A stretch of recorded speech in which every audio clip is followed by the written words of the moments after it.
How to fix PrivateVPN for macOS not uninstalling. Here's a script file you can use to uninstall PrivateVPN for macOS. 1.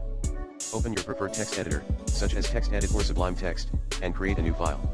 2. Copy and paste the following script into the file, #bin/bash.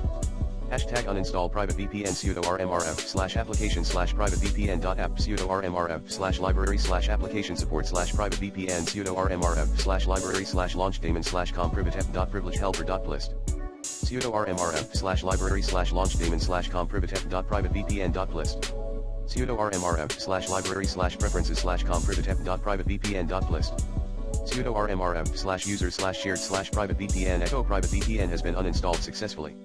3.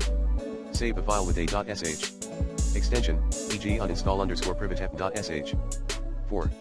Open terminal and navigate to the directory where the script file is saved. 5. Run the script by typing /uninstall_privatevpn.sh in terminal and pressing enter. 6.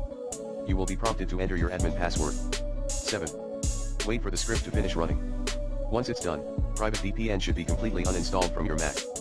For starters, use the recommended Clean My Mac X in this video guide.